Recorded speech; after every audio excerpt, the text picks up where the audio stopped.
우리 함께 나눌 말씀은 사도행전 9장 36절로 42절입니다. 이제 봉독하겠습니다. 요바에 다비다라 하는 여제자가 있으니 그 이름을 번역하면 도르가라. 선행과 구제하는 일이 심히 많더니 그때에 병들어 죽음에 시체를 씻어 다락에 누이니라.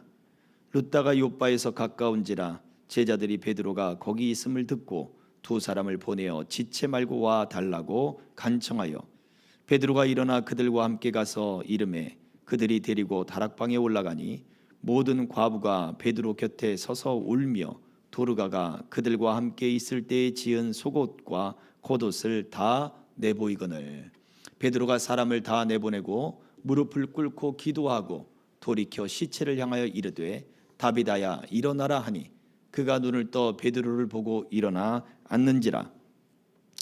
베드로가 손을 내밀어 일으키고 성도들과 과부들을 불러들여 그가 살아난 것을 보이니 온 요빠 사람이 알고 많은 사람이 주를 믿더라. 아멘. 사람을 얻으면 기적이 일어납니다 라는 말씀의 제목으로 함께 은혜 나누기를 소망합니다. 오늘 사도행전 9장 36절에 특히 이런 말씀이 있습니다. 요바에 다비다라 하는 여제자가 있으니 그 이름을 번역하면 도르가라. 선행과 구제하는 일이 심히 많더라 라고 말씀을 했습니다. 오늘 이 말씀 속에서 다비다라 하는 여제자가 있다 라고 말씀을 했어요. 제자란 조직화된 교육을 받는 이들을 이야기하죠. 그런데 당시에 더욱이 이 여인들, 당시에 조직화된 어떤 그러한 교육에서는 사실은 제도 밖에 있는, 교육의 제도 밖에 있는 사람들이 바로 이러한 사람들입니다. 여인들이었죠. 그런데 특별히 이 신약 성경 속에 여제자, 이 제자라고 하는 말을 여성으로서 쓴 단어가 오직 본문 이 사도행전 9장 바로 이 다비다 또는 도르가라고 불리는 이 여인에게만 쓰여져 있다라는 것입니다. 이것은 그녀가 그리스도인으로서 확실한 삶을 살았다라는 것을 보여주죠. 그리스도인으로서 살아가는, 그래서 확실한 그리스도의 제자다. 저 여인은 정말로 그리스도의 제자다라는 것이 더 확실하게 드러났다라는 것을 볼 수 있습니다. 물론 다른 여러 제자, 뭉뚱그려서 넓게 이야기하는 제자들을 이야기할 때 이 여인들도 포함됩니다. 도르가뿐만 아니라 다른 수많은 여인들이 예수님을 따랐고 예수님과 함께 했고 그리고 제자들을 불러서 나를 따라오너라 했던 그 제자들 12사도뿐만 아니라 예수님을 따르는 여인들의 표현조차도 제자들이 예수님을 따를 때 그 단어를 그대로 사용하고 있습니다. 그러니 예수님과 함께 있던 여인들, 성경 속에 등장하는 그 여인들, 바로 그 제자들은 12사도와 같이 예수님을 향하여 헌신하고 그 예수님과 함께 따랐던 사람들인 것임을 분명합니다. 그러나 특별히 여제자라고 표현된 이 단어는 바로 이 본문의 말씀이 유일하다라는 것입니다. 그 이유가 무엇일까? 물론 도르가의 이 죽음, 그리고 그 죽음으로 말미암아 다시 살아나는 이 사건이 놀라운 사건이기 때문에 하는 이야기일 수도 있습니다. 그러나 그것보다도 이 여인의 바로 참 제자의 삶이 무엇이었는가? 도르가가 보여준 이 다비다라 불리는 이 도르가가 보여준 참 제자의 삶의 모습이 어떤 것이었는가? 우리는 여기에 주목할 수 있는 단어가 된다라는 것입니다. 안 그랬다면 그저 그냥 한 도르가가 있었다라고 이야기를 하고 끝낼 수도 있겠죠. 그도 예수님의 제자였다라고 지나갈 수도 있겠지만 특별히 여제자다라고 이야기를 하고 있다는 것이죠. 자, 그래서 이 다비다, 이 도르가가 보여준 삶의 모습이 바로 기적을 일으켰습니다. 어떤 기적이냐? 9장 38절의 말씀을 다시 한번 봉독을 하겠습니다. 시작. 룻다가 요바에서 가까운지라 제자들이 베드로가 거기 있음을 듣고 두 사람을 보내어 지체 말고 와 달라고 간청하여. 무엇이 기적입니까? 도르가는 지금 그녀는 어떤 일이 벌어지고 있는지 알 수가 없어요. 왜요? 죽음을 맞았거든요. 이미 죽음의 사선을 넘어 그는 의식조차 없습니다. 근데 누가 움직입니까? 의식하지 못하고 깨닫지 못하고 그리고 그것을 인지하지 못하는데 도르가 주변에서 이미 수없는 사람들이 움직이기 시작했다는 거예요. 물론 하나님께서 하나님의 섭리, 보이지 않는 하나님의 섭리가 이 도르가의 죽음에 앞서 베드로를 바로 룻다에 보내는 거죠. 그리고는 그곳에서 기적을 일으켜요. 병든 제자를 일으킵니다. 그런데 그 사건이 왜 하필이면 거기에서 그 시점에 일어났느냐라는 거죠. 하나님은 이미 이 도르가의 어떤 이 죽음이라고 하는 문제를 해결하기 위하여 하나님의 때, 하나님의 타이밍, 하나님이 섭리하는 그 길을 따라 이미 베드로를 보내셨다는 거예요. 그래서 욥바와 가까운 룻다로 베드로를 이미 준비시키신 거죠. 이것 또한 우리가 인지하지 못하는 상황들이 참 많아요. 사람들이 하나님이 일하시는 그 섭리, 보이지 않는 그 하나님의 섭리를 우리가 밝히 본다면 얼마나 우리가 명쾌하고 하나님에 대해서 야 하나님이 지금도 바삐 움직이시는구나 라고 하는 일들을 우리가 얼마나 쉽게 이야기할 수 있을까요? 이것은 믿음이 아니면 볼 수 없는 일인데 도르가는 지금 이미 죽음으로 그 죽음의 사선을 넘어 그것조차 인지하지 못하는 바로 그러한 상태에 놓여 있는 것이죠. 죽음이 그녀를 덮어서 그 믿음이 그녀의 믿음이 또는 그녀의 인지가 하나님이 하실 거야 라고 하는 소망과 인내조차도 전혀 사라진 그러한 상태이죠. 혼 자체가 육체에서 떠나버린 상태이기 때문에 아무것도 느낄 수 없고 더 이상 믿음이라고 말할 수 있는 것조차도 사라진 상태입니다. 그런데도 하나님은 움직이시고 있다는 거죠. 허물과 죄로 죽은 죄인의 상태 또한 바로 이러한 영적, 이 육적 죽음을 만난 사람들의 모습과 같은 거죠. 영적 죽음을 가진 사람들은 마찬가지로 믿음에 대해 갖지 못합니다. 믿음에 대해 인지하지 못하고 믿음으로 소망을 가질 수도 없습니다. 그러나 하나님은 그럼에도 불구하고 일하시고 허물과 죄로 죽었던 영혼을 살려내시는 것이 하나님의 섭리죠. 그래서 이 다비다, 이 도르가의 이 사건은 하나님의 섭리인 것이 분명합니다. 믿음의 사건이죠. 그런데 그 믿음의 사건이 누굴 통해 일어났느냐? 우리가 읽었던 9장 38절을 보면 이 다비다, 도르가 그 주변에서 움직이는 사람들 때문이었다라는 것입니다. 그 사람들이 움직여서 이 도르가, 이 다비다를 구원해내는 바로 그 사건의 결정적인 역할을 해요. 하나님이 이 도르가를 살려낼 때 하나님이 천사를 보내서, 우리가 지난주에 고넬료의 집에 하나님이 천사를 보내서 그 고넬료에게 천사를 통해 예수 그리스도를 증거하지 않도록 하신 것처럼 이 도르가에게 누구를 보냅니까? 베드로를 보낸다는 거예요. 하나님의 사자, 천사를 보낸 것이 아니라 바로 주의 종, 말씀의 종, 그리스도의 종, 그리스도의 사자를, 그리스도의 제자를 보낸 거예요. 사람을 보낸 거죠. 그런데 그 베드로를 또한 누가 보냅니까? 누가 그 베드로를 요청하냐 이거예요. 천사가 나타나서 베드로야 욥바에 있는 도르가의 집으로 가라 라고 말씀하신 게 아니잖아요. 도르가 주변에 있는 사람들이 움직였어요. 수소문을 했더니 베드로가 바로 욥바 가까운 룻다에 있는 거예요. 베드로를 빨리 데리고 와야 되겠다. 이미 사람이 죽었는데 무슨 소용이 있어요? 병들었다면 베드로를 부를 수 있겠죠. 그러나 병든 것이 아니라 이미 죽어버린 그 도르가, 죽음이라고 하는 불가항력적인 그러한 사건이 이미 벌어졌음에도 불구하고 이들은 베드로를 빨리 간청해서 데리고 와야 되겠다 하는 이 도르가 주변의 사람들은 그 마음이 불가항력적인 일이 생겼다 하더라도 꺾이지 않는 거예요. 베드로를 초청해서 그를 통해서 하나님의 일하심을 우리가 반드시 보겠다라고 하는 마음이 있었던 거예요. 어찌 보면 그것도 믿음의 작용이죠. 그런데 정확히 따져봅시다. 바로 어떤 실험체, 도르가의 죽음을 가지고 베드로가 살려내나 못 살려내나 한번 시험해보자, 실험해보자 라고 해서 베드로를 부른 것입니까? 아니잖아요. 죽음을 맞이한 도르가를 향한 애절한 마음 때문이었다라는 거예요. 자, 여기에서 도르가는 죽음을 맞이했지만 무엇이 있었어요?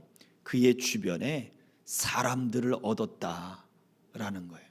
그의 죽음을 위해서 슬퍼하고 안타까워하고, 그리고 불가항력적인 사건을 만났지만 그 사건을 뒤집을 수 있는 하나님을 향한 간절한 간청을 하는 사람들이 도르가의 주변에 있었더라라는 것입니다. 이유가 뭘까요? 그것은 이미 앞서 이야기한 대로 도르가는 여제자로서 그리스도인의 삶의 모습을 확실하게 보여주었다 이거예요. 우리 주변에 우리가 그리스도를 믿는다, 예수를 믿는다, 교회를 다닌다 라고 밝혔을 때 사람들이 우리를 향한 시선이, 사람들이 우리를 향한 표정이 어떻습니까? 주변에 교회를 다니는 친구들 말고 주변에 교회를 다니지 않는 사람들에게 내가 교회를 다닙니다, 내가 목사입니다, 내가 집사입니다, 내가 교회의 직분을 가지고 있습니다, 나는 예수 그리스도를 믿는 청년입니다 라고 자신을 밝힐 때 주변의 사람들의 시선이 어떻게 느껴지냐 이거죠. 도르가에게는 그 여인을 향한 사랑과 연민, 안타까움, 이것이 바로 그 주변의 사람들의 시선으로부터 강하게 다가온 거예요. 도르가는 바로 그러한 사람들을 얻었다라는 거죠. 여기에서 기적이 일어난 것입니다. 그렇다면 첫 번째, 도르가가 보여준 그리스도인의 삶은 무엇인가? 도대체 어떠한 삶을 보여주었기에 그가 사람들을 얻을 수 있었는가? 그것은 바로 인정 많은 삶이었다라는 거예요.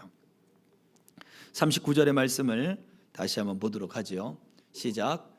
베드로가 일어나 그들과 함께 가서 이르매 그들이 데리고 다락방에 올라가니 모든 과부가 베드로 곁에 서서 울며 도르가가 그들과 함께 있을 때 지은 속옷과 겉옷을 다 내보이거늘. 그렇습니다.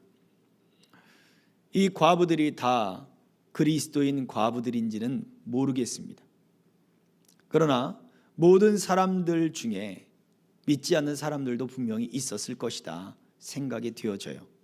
또한 이 과부들이 도르가의 친구들이었을 것이다 라고 보여지기도 하고, 그래서 도르가도 과부가 아닐까라고 그렇게 추측을 해보기도 합니다. 그런데 분명한 것은 도르가가 누구와 함께 하였느냐라고 할 때 과부들과 함께 했다라는 거죠. 도르가가 과부였다면 자기와 똑같은 슬픔과 아픔을 가지고 있는 사람들과 함께 하더라라는 거죠. 같은 슬픔을 가진 사람들을 같은 위로를 가지고, 그래 나도 그런 슬픔을 가졌지만 나는 하나님으로부터 소망을 얻었고 나는 그리스도로부터 소망을 얻었기에 내가 당신들에게 그 소망과 위로를 내가 전해주기를 나는 간절히 원하고 있어 라는 것이 되겠지요. 당시의 과부들은 구제의 대상이 됐습니다. 사도행전 6장 1절을 보면 헬라파 과부들이, 또 그 헬라파 유대인들이 자기들의 과부들이 구제의 대상에서 빠진 것을 보고 그들은 뭐라 그래요? 왜 우리의 헬라파 그리스도인들, 헬라파 유대인들의 과부들만 구제의 대상에서 빠지느냐? 그렇게 서로 다툼과 분열이, 그리고 어떤 아픔들이 교회 안에 생기기 시작했단 말이죠. 분명한 것은 교회 안에서 그의 과부들은 당시의 사회 어떤 시스템과 그리고 사회적인 어떤 그 배경 속에서 구제와 그리고 도움의 손길이 없으면 살아갈 수 없는 그러한 존재였다라는 거예요. 심지어는 그래서 바울은 그 집에 있는 과부들, 그러니까 가족이 있고 자녀가 있으면 그 과부는 그 가족에서 책임을 지게 해라. 왜 가족들이 그 과부를 돌보지 않느냐? 슬픔을 당한 이들을 왜 돌보지 않느냐? 라고 심지어 이야기한다는 것이죠. 예수님께서는 마음이 가난한 사람들, 그들에게 천국이 저희들의 것이다 라고 말씀하신 이유가 뭐라고 그랬어요? 사회로부터, 그리고 제도로부터, 사람들로부터 위로받지 못하고 그 마음을 채울 수 없는 사람들을 누가 채워준다? 하나님이 채워주시는 것이다. 하나님의 소망이 바로 그들과 함께 있다. 도르가는 바로 그 소망이, 그리스도인으로서 하나님이 주시는 그 소망을 가지고 같은 슬픔을 가진 자들에게, 바로 그들에게 소망을 주고 위로를 주는 그 자리에 있었다라는 거예요. 오늘날 이 시대를 살면서 우리는 위로받기를 원하지 위로하지를 않습니다. 지금 당장 내게 당하는, 내가 지금 겪고 있는 그 감정의 아픔이 더 중요하지, 다른 사람을 돌아보고 그 사람들을 어떤 위로해주고 또 격려해주고 채워주는 일이 사실은 많이 부족합니다. 그리고 심리학자들이 이야기하는 것은 그거예요. 자기를 사랑할 수 있어야 남을 사랑할 수 있다. 자기를 먼저 채워야 남을 채워줄 수 있다. 맞는 말입니다. 그러나 그리스도인들이 정말로 진정한 참 제자로서 살아간다면 우리는 하나님으로부터 채움을 받잖아요. 그러니 얼마든지 세상에 채워줄 수 있는 그런 은혜가 있다라는 거예요. 그런데 왜 우리가 채워주지 못하는가라고 할 때 우리는 참 그리스도인으로 하나님의 소망과 그 위로가 내 안에 채워지지 못했기 때문에 그래요. 도르가는 그 안에 이 소망과 위로가 채워지는 것입니다. 어찌 보면 심리학자들이 이야기하는 슈퍼바이저들이 있어요. 상담가들도 상담을 해주다 보면 진이 빠져요. 그러면 그 진이 빠진 상태로 계속해서 누군가를 상담을 해줄 수가 없는 거예요. 이 상담가도 자기 스승을 찾아가서, 자기 슈퍼바이저를 찾아가서 상담을 하고 자기 영혼의 치료를 받아야 되는 거예요. 마음의 치료를 받아야 되는 거예요. 그래야 또 다른 사람들을 상담해주고 하는 일이 계속해서 반복적으로 이루어집니다. 우리도 마찬가지죠. 그래서 도르가가 이 하나님의 소망으로 위로를 채워줄 수 있었다라고 하는 것은 그 여인이 매일같이 하나님으로부터 그 위로를 자기 자신 안에 채울 수 있었다라는 거예요. 하나님께 소망을 둔 사람은 매일같이 기도함으로, 그리고 하나님의 위로와 소망으로 기도를 통해서 그 영혼에 채우고 그 채워진 것으로 사람들을 바로 하나님의 소망과 위로로 바로 채워주는 역할을 하게 되더라라는 거죠. 다비다가 인정 많은 삶이다라고 할 때 바로 그 첫 번째는 이러한 하나님과 함께하는 삶이 그 영혼 속에 있었다라는 거죠. 또 그냥 일회성으로 함께한 게 아니에요. 그 여인들과 함께, 그 과부들과 함께 무엇과 무엇을 지었다 그랬습니까? 속옷과 겉옷을 지었다 그랬어요. 속옷하면 우리가 입고 있는 팬티 이런 것이 얘기 아니라 그 당시 로마 사람들이 입고 있는 이 소매 짧은 옷이 있죠. 그 튜릭이라고 하나요? 이 반팔 정도의 이런 그 소매 짧은 옷이 있어요. 원피스 같이 이렇게. 그리고 거기에 허리띠를 두르고, 그리고 겉옷을 그 위에 두르게 되죠. 안에 입는 옷이라고 해서 속옷이라고 부른 것이지, 우리가 입고 있는 그런 짧고 작은 그런 옷들을 이야기하는 것이 아니에요. 그러니까 일반적인 보통의 옷을 이야기하고, 겉옷은 그 이제 겉에 그 두르는 커다란 천 같은 이불 같은 그 옷이 있잖아요. 그것을 이야기를 하는 것이죠. 그래서 속옷과 겉옷을 짓는 일은 그냥 잠깐 동안에 하는 일이 아니에요. 어머니들이 뜨개질을 하면서 모자를 뜨고 목도리를 뜨고 할 때 그것 또한 시간이 오래 걸려요. 많이 걸립니다. 그래서 과부들과 함께 지었던 그 속옷과 겉옷을 다 내어 보였다. 단순히 한 벌, 두 벌 그렇게 지은 것 같지도 않아요. 그 과부들과 모여서 그 옷들을 만들면서, 옷을 짜면서 바느질을 하기도 하고 또 그 옷을 짜는 물레를 돌리기도 하고 직조하는 여러 가지 기구들을 돌릴 수도 있는 거죠. 실을 뽑아야죠. 실을 만들어야죠. 실을 또 펴야죠. 또 실을 염색을 해야죠. 하는 여러 가지 과정들을 겪고 난 이후에 직조 과정을 겪으면서 그 배틀을 통해서 그렇게 배를 만들 그 옷을 만들듯이 그런 여러 가지 과정들을 겪으면서 옷들을 만들어내는 거예요. 결국 오랜 시간 그들과 함께 하더라라는 거예요. 단순히 한 번, 두 번 짧은 시간 갔다 오는 것, 이거는 얼마든지 잠깐 참으면 할 수 있으니까 라고 생각이 들지만, 그 여인들과 지속해서 시간을 만들고 지속해서 그 여인들과 함께하면서 같이 이런저런 이야기하고 웃고 떠들고 하는 그러한 시간들을 가져주더라는 거예요. 그 시간이 아깝지 않더라는 거예요. 저희 어머니도 그랬습니다만 한동안 뜨개질을 정말 열심히 하셨어요. 근데 그 뜨개질을 하면 그냥 잠깐 하다가 한두 시간 하다가 멈추는 정도가 아니에요. 식사를 할 때를 제외하고는 계속 뜨개질을 하는 거예요. 그리고 소파에 앉아서 의자에 앉아서 그런 편안하게 하시는 것 같지만 절대 그렇지 않습니다. 아주 집중해서 고개를 이렇게 해서 물론 이제 안 보면서도 이렇게 할 수도 있겠지만 집중을 해서 4시간, 5시간 이렇게 며칠 동안 하는 거예요.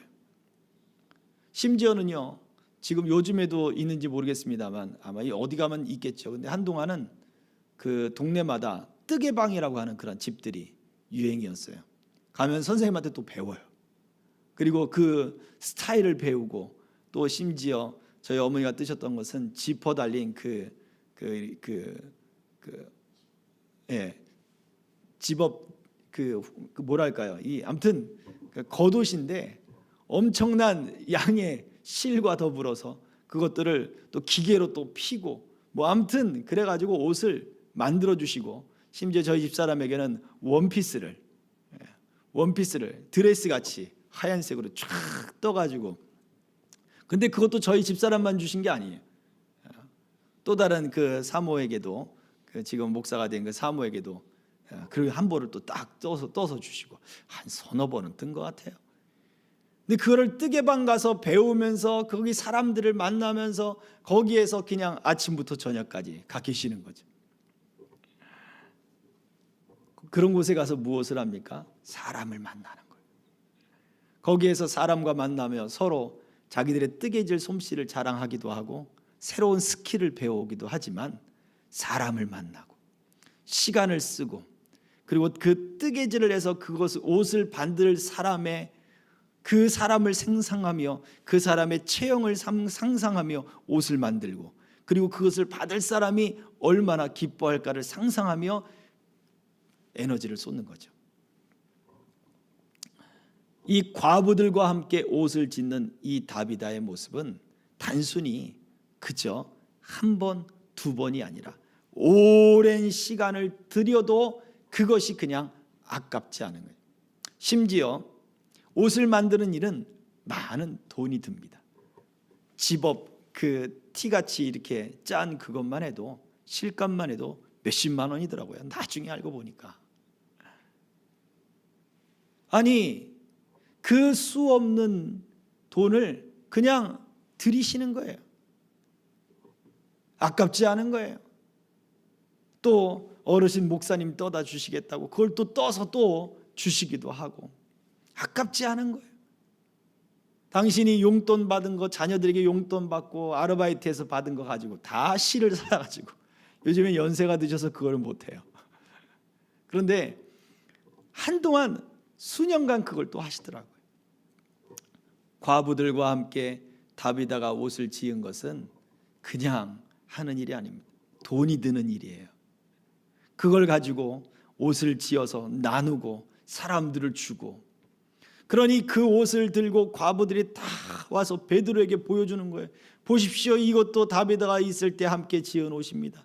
보십시오, 이것도 지었습니다. 다비다가 이것을 해줬습니다. 선행과 구제가 심히 많더라 라고 그 여제자의 삶을 이야기해 줬잖아요. 여기서 선행과 구제라고 하는 이 말이 단순히 동정이다 라고 하는 것으로 표현되지 않는 거예요. 동정이 아니라 구제란 바로 인정 많은 그 다비다의 성품을 특징 지어서 말해주는 거예요. 왜 과부들과 함께 했는지, 왜 그들에게 오랜 시간을 써줬는지, 왜 그들에게 돈이 들더라도 그들과 함께 해줬는지, 다른 이유가 아니에요. 바로 인정 많은 다비다의 성품 때문에 그래요. 이 성품이 어디에서 왔는가? 그가 바로 여제자, 그리스도의 여제자였기 때문에 그래요. 그리스도인으로서 우리 예수 그리스도를 믿는 믿음이 바로 그 여인의 성품 속에 녹아서 인정 많은 삶으로 나타났다라는 거죠. 그러므로 두 번째, 이 말씀을 정리해 보면 이렇습니다. 참 제자의 삶은 말씀이 성품 속에 녹아서 나오는 삶이 되어야 합니다. 예수님은 요한복음 8장 31절에 이런 말씀을 하셨어요. 그러므로 예수께서 자기를 믿은 유대인들에게 이르시되 너희가 내 말에 거하면 참 내 제자가 되고. 자기를 믿은 유대인들이라고 요한은 분명히 이야기를 하고 있죠. 여기서 예수님을 믿은 유대인들은 누구입니까? 이 요한복음 8장에서 예수님은 성전에서 지금 논쟁을 벌이고 있는 거예요. 자신의 말을 책잡기 위하여 논쟁을 벌이고 있는 그 사람들, 그들에게 예수님은 요한복음 8장 29절에 이런 말씀을 먼저 선포하셨어요. 그건 같이 읽어보겠습니다. 다음 절입니다. 시작. 나를 보내신 이가 나와 함께 하시도다. 나는 항상 그가 기뻐하시는 일을 행함으로 나를 혼자 두지 아니하셨느니라. 그렇습니다. 나를 보내신 이가 나와 항상 함께 계시도다. 나는 그가 기뻐하는 일을 행함으로 그가 나를 혼자 버려두지 않았다. 이 말을 하자 많은 사람들이 믿었다 그랬어요. 뭘 믿었을까요 도대체? 하나님이 저분과 함께 하시구나. 그걸 믿었겠죠. 저분이 하나님이 기뻐하는 일을 행함으로 하나님이 함께 하시는구나. 이걸 믿었겠죠. 그런데 정작 이것을 믿은 사람들은 하나님이 기뻐하시는 일을 하지 않더라는 거예요. 요한복음 8장에 예수님과 논쟁을 하던 이 사건이 어떻게 됩니까? 자기를 믿은 유대인들에게 너희가 내 말에 거하면 참 제자가 될 것이다 했던 이 말씀, 정말 많은 사람들이 예수를 믿었더라 했던 그 결과 요한복음 8장의 끝에는 그들이 돌을 들어 예수를 치려 한지라. 그래서 예수님은 성전에서 떠나서 나오시더라. 말씀이 이렇게 끝이 납니다. 무엇입니까? 아무리 예수님이 정말 하나님의 사람이구나, 하나님이 보내셨구나, 저분이 하나님이 기뻐하는 일을 했구나, 하나님이 그분을 혼자 버려두지 않고 함께 하시는구나, 그래, 이건 내가 믿는다. 예수님이 선인인 것은 그분이 정말 착한 사람이고 정말 그분이 사람이고 그름이 선지자고 내가 믿는다. 소용없다는 이야기예요. 마음이 변절이 돼서 어느덧 신앙을 잃어버리고 예수께로부터 완전히 돌아서서 돌을 들고 예수를 던지려고 하던 사람들이 예수를 믿은 바로 그 유대인들이었습니다. 무엇입니까? 말씀 안에 거하지 않는 믿음이라고 하는 것은 언제든 돌변할 수 있다라는 거예요.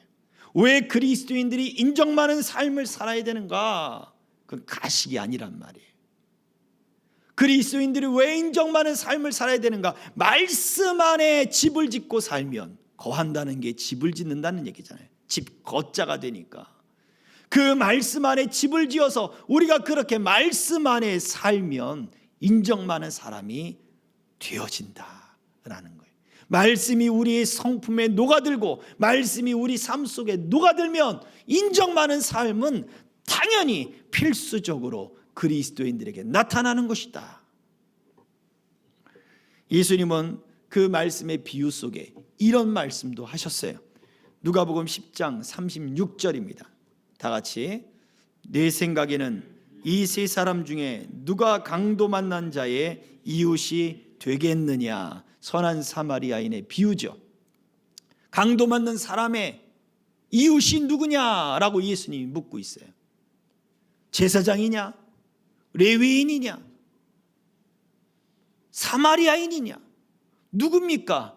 친절을 베풀고 그 주막에 데리고 가서, 여관에 데리고 가서 뭐라고 얘기해요? 이 사람을 돌봐주십시오 주인장.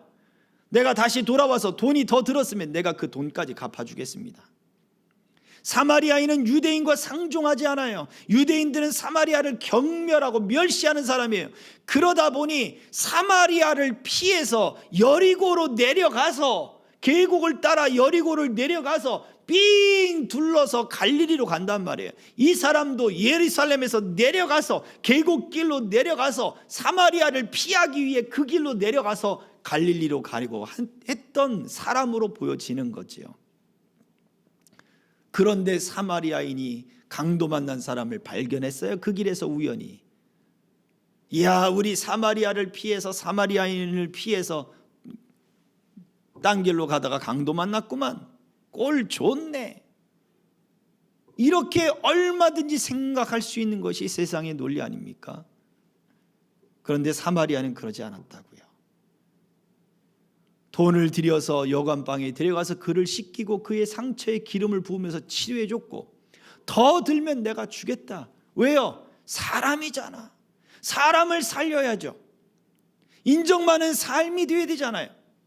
믿지 않는 사람도 이와 같을진데 누가 너희의 진정한 이웃이 되겠느냐? 친절을 베푼 사람이죠. 그래, 그렇다면 너희들도 그와 같이 행하라. 이 말을 꺼낸 사람들은 율법 선생이었어요. 선생이, 그 율법 선생이 다가와서 예수님께 와서 어떻게 하면 영생을 얻겠습니까? 하나님을 사랑하라, 그리고 네 이웃을 사랑하라, 그것 아니겠느냐? 이 율법 학자가 자기를 더 의롭게 보이기 위해서, 그렇다면 누가 나의 이웃입니까? 라고 질문을 했단 말이에요. 말씀을 가리키는 사람이에요. 말씀을 가리키는 사람이, 그러면 너도 그와 같이 해라. 말씀을 안 해도 말씀대로 너도 그와 친절을 베풀며 살아라 라고 말해주고 있는 거죠. 무엇을 말해줍니까? 세 번째, 하나님은 바로 사람을 통해 일하고 계신다라는 거예요. 하나님은 사람을 통해 일해요. 그래서 이 다비다, 이 도르다에게 기적이 일어난 것은 그녀가 사람을 얻었기 때문에 그 기적이 일어난 것임을 우리는 기억해야 돼요. 왜 우리가 말씀 안에 인정 많은 삶을 살아야 되는가? 하나님이 사람을 통해 일하시기 때문이에요. 전도서 4장 11절 12절의 말씀을 같이 읽습니다. 시작. 또 두 사람이 함께 누우면 따뜻하거니와 한 사람이면 어찌 따뜻하랴. 한 사람이면 패하겠거니와 두 사람이면 맞설 수 있나니 세겹줄은 쉽게 끊어지지 아니하느니라. 아멘. 한 사람이면 추울 거야. 근데 두 사람이면 따뜻하지 않습니까? 세 사람이면 어떠한 일에도 쉽게 끊어지지 않는다. 무슨 일이든 할 수 있다라고 하는 논리죠. 사람이 모이면 계속해서 그 사람이 합심이 되면 어떤 일이든 가능하다 이 이야기예요. 심지어 두 사람이 합심하여 기도하면 하늘에서 하나님이 그 기도를 들으시고 응답하시겠다라고 말씀하기도 하셨어요. 그렇다면 생각해 봅시다. 자, 말씀을 정리할 거예요. 이 도르다의 삶 속에 도르다가 보여준 그 인정 많은 삶은 도르다 주변에 있는 사람의 그 마음을 도르가에게로 끌게 만들었어요. 그리고는 그 사람들이 어떻게 합니까? 도르가를 위해 간청하기 시작합니다. 베드로를 빨리 오라고 간청하기 시작합니다. 그 베드로에게 도르가가 행한 모든 것을 보여주며 울며 제발 무엇을 할 수 있거든 이 도르가의 죽음 앞에 어떠한 일이라도 좀 해 주십시오 라고 간청하는 거예요. 누가 여러분을 위하여 기도하고 있습니까? 누가 여러분을 위하여 간청하는 사람이 있습니까? 여러분을 위하여 간청해 주는 사람이 과연 얼마나 있습니까? 여러분은 떳떳하게 나를 위해 기도해 주세요라고 말을 할 수 있는 사람들이 과연 얼마나 있을 수 있습니까? 아니, 내가 모르고 있는 상황 속에서도 지금도 나를 위해 기도하고 있는 사람들이 과연 얼마나 있을 수 있을까요? 나를 위해 기도해 주세요라고 하는데 네, 기도할게요. 근데 그 사람이 인정머리가 없어. 그러면 대답만 하겠죠. 네, 알겠습니다 하고 대답만 하겠죠. 그리스도인 저와 여러분들, 예수님의 참 제자된 저와 여러분들은 말씀 안에서 정말 인정 많은 삶을 살아가시길 축복합니다. 이건 윤리적 삶이 아니에요. 그 인정 많은 삶을 살아야 나를 위해 기도해 주세요 라고 말을 할 수 있는 거죠. 이 도르가 그의 인정 많은 삶이 하나님의 소망과 위로를 전해주며 아유, 내가 이거 받기만 하면 어떻게 해요? 도르가가 뭐라고 했겠어요? 나를 위해 기도만 해주면 돼요 라고 말하지 않았겠어요? 그 삶이 도르가를 위해 간청하는 사람들이 많아지게 했고, 그 간청하는 일들이 많아짐으로 하나님이 움직이시고 또 하나님이 일하시는 일들이 기적으로 나타나더라라는 거예요. 저와 여러분들이 주변에 기도하는 사람들을 많이 만날 수 있기를, 많이 그 기도하는 사람들을 얻기를 주의 이름으로 축복합니다. 여러분들을 위해 간청할 수 있는 사람들을 얻으셔야 돼요. 인정 많은 삶을 사십시오. 인정 많은 삶은 윤리적인 삶이 아니라 참 그리스도인으로 사는 것이요, 말씀이 우리의 성품 속에 녹아서 나타나는 삶이 되어야 될 것입니다. 이 시간에 같이 함께 기도하겠습니다.